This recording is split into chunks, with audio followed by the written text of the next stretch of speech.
Bonjour à tous, bienvenue sur ma chaîne Grand Club FCB. Si vous êtes nouveau sur ma chaîne, n'hésitez pas à vous abonner. Deco a un plan plus raisonnable? Ce n'est plus un secret pour personne, le FC Barcelone est en pleine galère ces derniers temps. Outre les problèmes graves liés à l'affaire Negreira, le club est en proie à des difficultés économiques importantes. À tel point que le club a dû instaurer un plafond salarial qu'il doit assurément faire respecter. C'est par exemple le cas avec la prolongation de Marc-André Ter Stegen. Désormais lié jusqu'en juin 2028, il va toucher une faible partie de son salaire jusqu'en 2026, puis il récupérera la reste de son salaire étalé jusqu'en 2029. Une manière pour le Barça de repousser ses problèmes. C'est de cette manière-là qu'il compte prolonger Frenkie de Jong, d'ailleurs. Mais en attendant, la direction sportive doit trouver des manipulations pour faire avancer l'effectif. En ce sens, Deco a un plan bien précis. Deco veut piocher intelligemment. Selon les dernières informations relatées par Sport, Deco veut désormais se pencher sur le recrutement de jeunes joueurs talentueux. L'idée est de relancer la machine économique en faisant l'acquisition de joueurs à fort potentiel à bas prix pour les revendre ensuite beaucoup plus cher. Ou mieux, les garder dans l'effectif lorsqu'ils deviendront indiscutables dans le 11 de Xavi.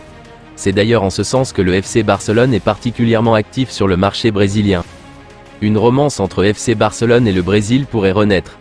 Depuis le départ de Neymar et les échecs de Philippe Coutinho, Arthur Melo, Malcom ou encore Emerson Royal, le club catalan avait perdu de sa magie dans son histoire d'amour avec le Brésil. Il faut dire qu'au Barça, les joueurs brésiliens occupent une place importante dans le cœur des supporters. Romario, Ronaldo Nazario, Rivaldo, Ronaldinho, Dani Alves ou encore Neymar ont laissé une empreinte indélébile dans le club. Après le départ du Ney, au PSG, cela a été un peu plus compliqué pour les Brésiliens du FC Barcelone. Mais dernièrement, le club n'a pas abandonné l'idée d'attirer d'autres joueurs auriverde. Après les signatures de Rafinha, l'année dernière, et Vitor Roque, cet été, les Blaugrana songent à signer un milieu de terrain évoluant au Corinthians. Gabriel Moscardo intéresse le FC Barcelone? En effet, le FC Barcelone suit de très près à la pépite Gabriel Moscardo, selon Mundo Deportivo. Grand milieu de terrain d'1,85 m doté d'une très bonne qualité technique, le joueur appartient à la génération 2005. Comme un certain Vitor Roque. Ce n'est pas un hasard si le Barça se met à nouveau à observer du côté de Brésil. En effet, son ancien joueur portugais, Deco, est devenu directeur sportif du club en août dernier et possède de nombreux contacts au pays. Avec lui, peut-être que le Brésil et le Barça se réconcilieront. Deco ne veut pas s'arrêter en si bon chemin. L'ancien joueur de Porto, Barcelone et Chelsea a déjà identifié sa prochaine cible. Si l'on se réfère aux informations du site Sport, toujours bien informé sur l'actualité des Blaugrana, Deco voit en Gabriel Moscardo les caractéristiques adéquates pour intégrer le Barça dès le prochain mercato estival. Âgé de 18 ans, Moscardo cumule 27 matchs joués avec son club de Corinthians en 2023.